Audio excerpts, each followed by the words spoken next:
एक बार एक बालक काशी से पढ़ करके आया, खूब विद्वान बन के आया, अपने पिताजी के पास आकर के बोला, पिताजी मैं सब कुछ पढ़ के आया हूं, आप जहां से चाहो पूछ लो। तो पिता ने यही पूछा, बताओ बाप के बाप का नाम क्या है? नहीं बता पाया। बोले ये तो नहीं पढ़ाया गुरुजी ने। बोले ढूंढ के आओ कौन है बाप के बाप। बालक ने कल पढ़ा ढूंढने के लिए, तभी 2-3 दिन निकल गए, कहीं से उत्तर नहीं मिला बाप का बाप कौन। तभी एक घर के बाहर गौ माता खड़ी थी, तुलसी का पौधा लगा था।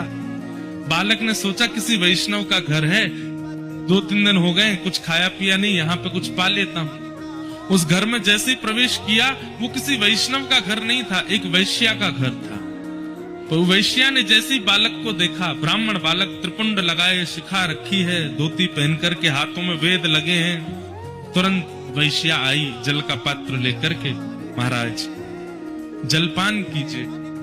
तो ब्राह्मण ने तुरंत जल लिया, पान किया, पान करके बोली, ये घर मुझे लगता है किसी वैष्णव का है, गोबर का चौका लगा है, बाहर गैया है, तुलसी का पौधा है, आप निश्चित ही कोई वैष्णव हैं? वैश्या बोली, वैष्णव का तो नहीं पता मैं हूं कि नहीं, पर मैं एक नगर वैश्या हूं। जैसे ही कहा नगर वैश्या, ब्राह्मण बालक तो तुरंत बाहर गया, वमन करने लगा, अपने पेट में हाथ लगाने लगा, पानी निकालने लगा बाहर। वैश्या बोली, क्या कर रहे हैं आप?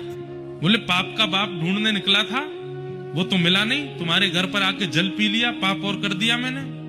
अरे तुम्हारे घर का पिएंगे हम, तुम्हारे हाथ का खाएंगे हम। जैसे ही सुना कि पाप के बाप को खोजने निकले थे, वैश्या ने मन में सोचा, ज्यादा दूर नहीं जाने दूंगी, यहीं मिलाती हूं।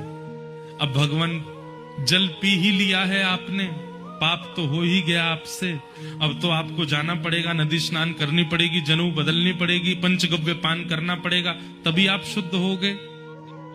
ब्राह्मण बोले, और नहीं तो ये सब करना पड़ेगा तभी शुद्ध होऊंगा मैं। तो जब पाप हो ही गया है तो थोड़ा और कर लीजिए। बोले मतलब?